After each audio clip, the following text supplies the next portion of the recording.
Ear unplugged. That's a good one. Hi everybody, it's AlsoAshley. Welcome to my YouTube channel. Today, we're going to chat about overcoming the fear of existing as a trans woman in public. How do you do it? I am going to...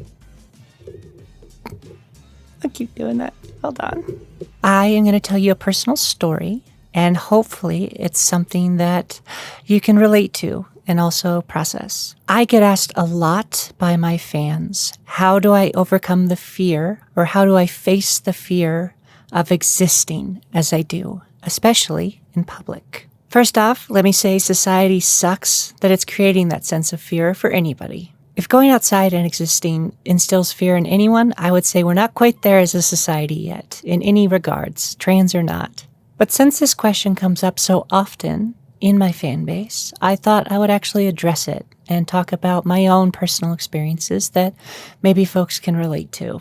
And if you're not trans, that's okay. You might still find this interesting. At the end of the day, it's still a story about overcoming fear and how to accomplish that. So you might find something of interest in it. Let's hope for the best.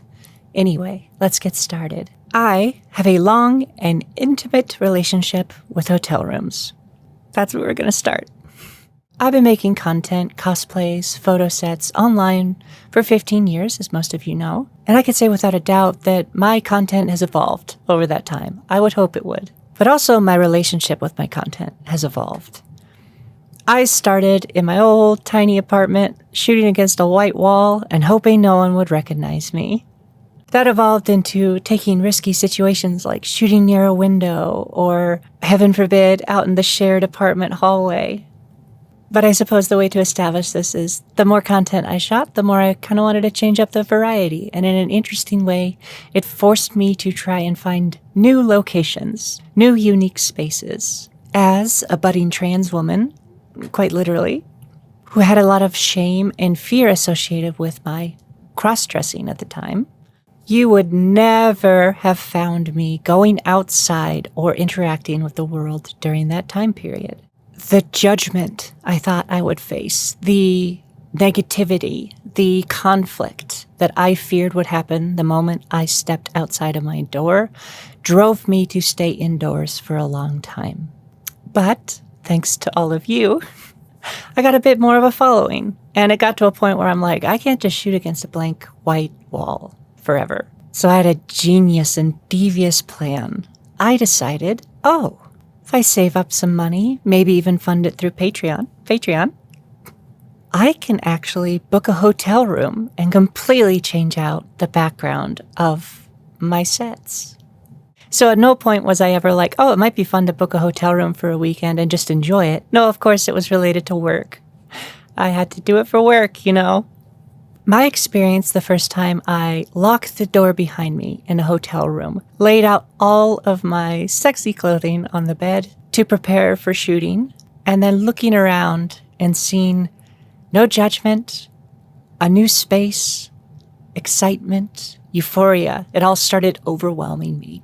And I distinctly remember that first time I shot in a hotel room being some of the most fun I've ever had.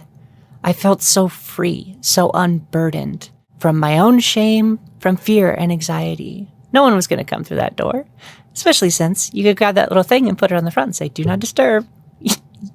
You'll be very shocked if you come behind this door and see what I'm up to.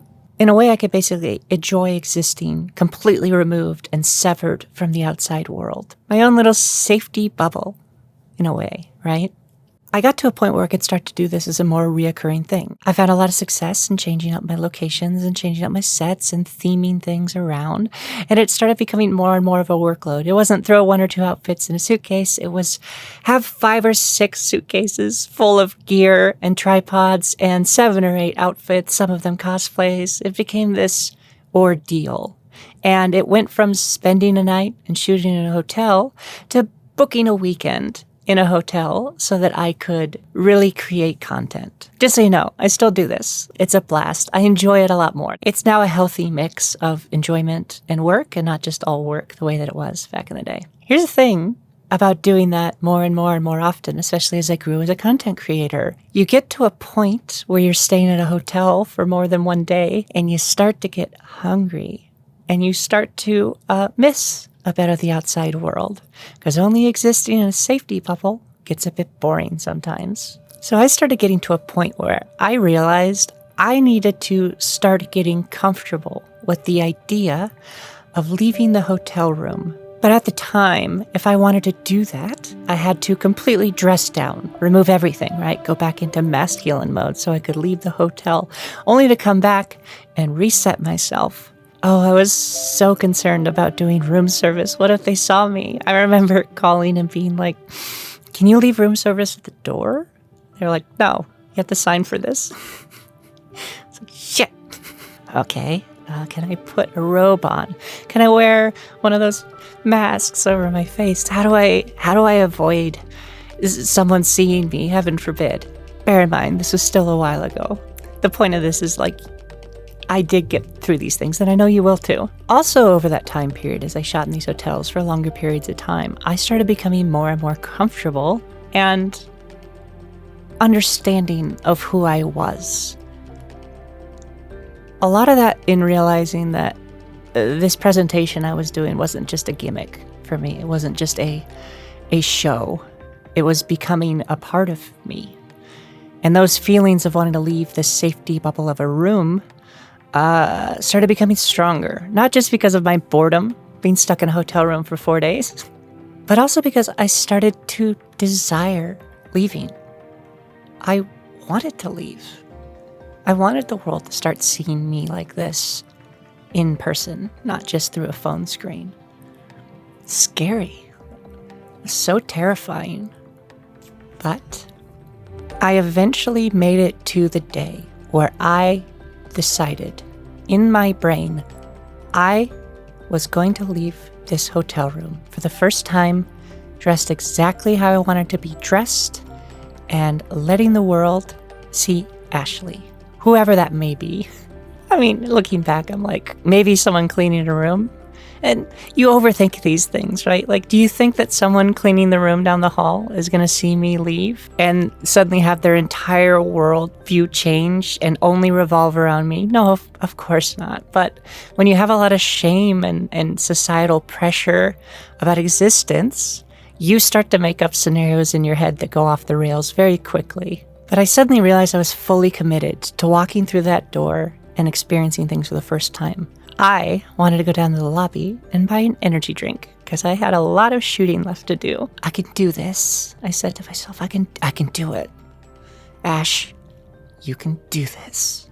It seems like such a simple thing now, looking back. And I don't discourage older versions of myself like this. In fact, I'm very thankful for where she was in those times. Without that version of me existing, I wouldn't be the version I am now. This is where we get to the door. I was very confident in my look. I felt very good. I was ready. And at a certain point, my brain switched and was like, let's do this. And I walked to that hotel door and I put my hand on it and I froze.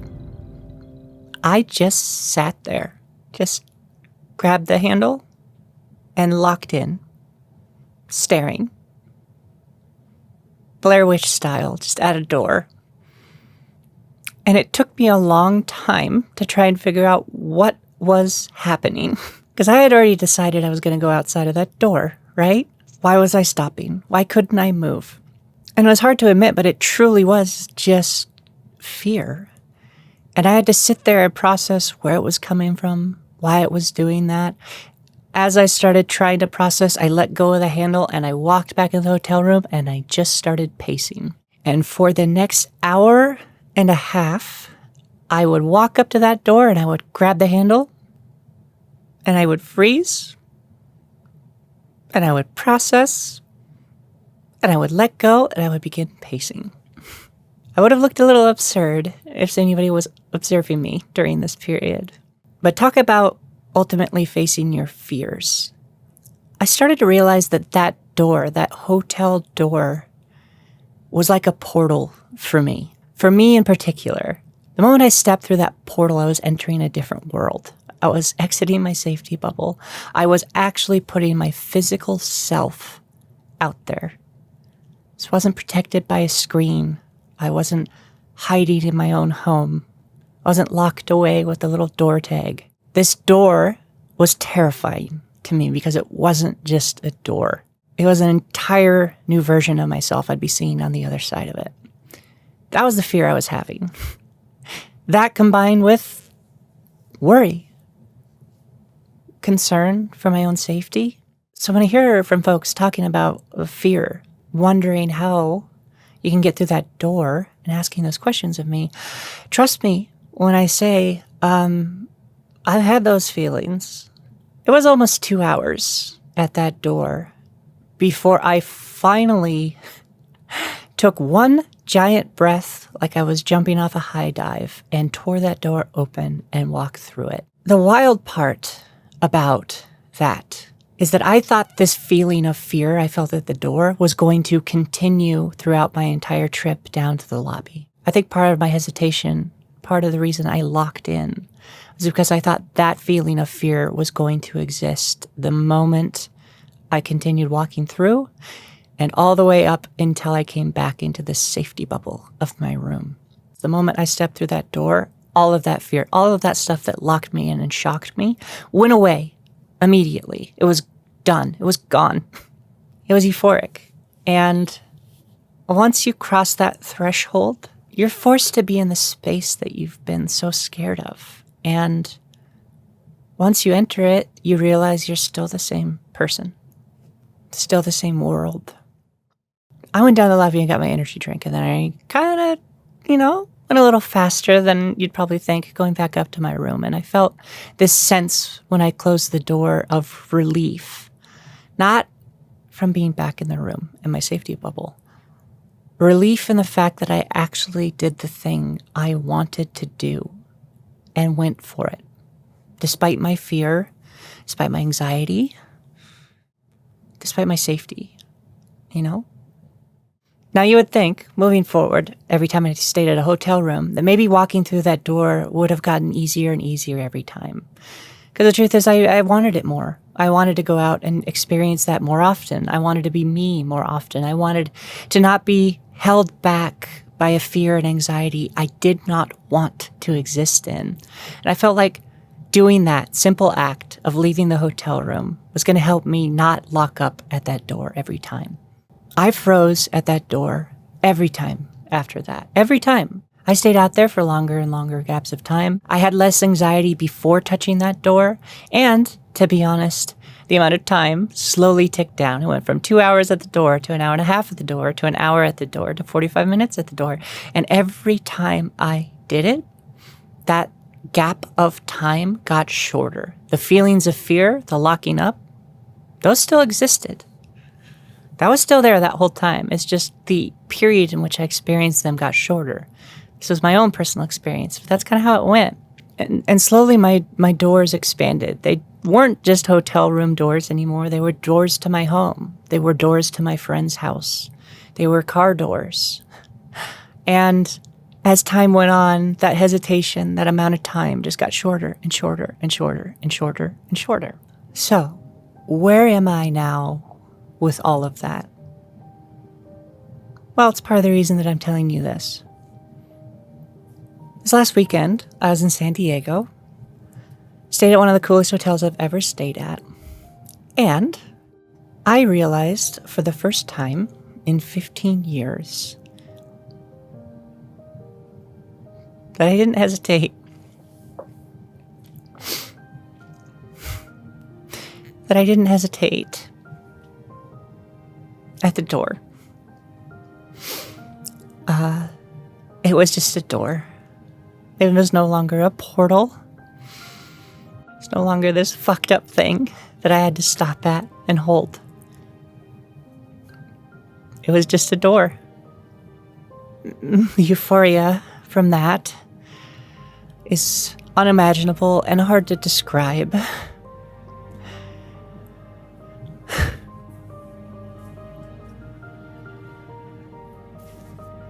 So, I tell you this story hopefully as a way to relate, hopefully as a way to, I don't know, interpret my door metaphor in multiple ways, because that can be applied to many things, I suppose, especially in trans existence. But I suppose I really wanted to make this video for the fans who ask me that question. Like, how do you stay brave? How are you brave enough to go out there and do that? And the truth is, I wasn't. I was scared. It's always a little scary. I still have some of those fears, but I no longer hesitate at the door. And I want you all to know that you can do that too. And I hope you get there. And I'm rooting for you. And to be kind to yourself. I really hope you're kind to yourself. I don't think fear of existing will go away entirely for anyone, trans or not, you know? But I really hope that your fear of the door never stops you from entering it. Because once you're on the other side, you realize what you're giving to yourself. And I want you to know it's okay to be scared and to have fears and to look out for your own safety, especially these times. Just this world we're in, everyone. Be kind to yourself. Find that space. You'll get there. And I believe in you. So, that's my door story. Ashley's hotel door story. It's now your story as well. Tell me what your door was. What was your door? Are you still stuck at the door? Let me know. Please comment below. Please like the video. Liking the video really helps me a lot. Being trans, everything's suppressed right now. It sucks. So if you could, get me out there in the world, that'd be wonderful. We're almost at 10,000 subscribers. I can't believe it. It's exciting. But yeah, get me out there in the world. Thanks for supporting me, and love you all. So, till I see you next time, be hot, resist fascism. Bye. San Diego rules, by the way. I had such a great time in San Diego with my friend Haley. She cut my hair, and then we hung out a lot, and then we went to the San Diego Zoo, and I saw a bunch of otters, and I love otters. Oh my god. I love otters so much. So I hung out with the otters for like an hour, and then we went around and we got frozen margaritas, and I got day drunk at the San Diego Zoo. And the entire time, I was outside of my door, and I was dressed exactly how I wanted to be dressed. It was so cute. I looked so cute. Felt so cute. You can too. Okay, bye.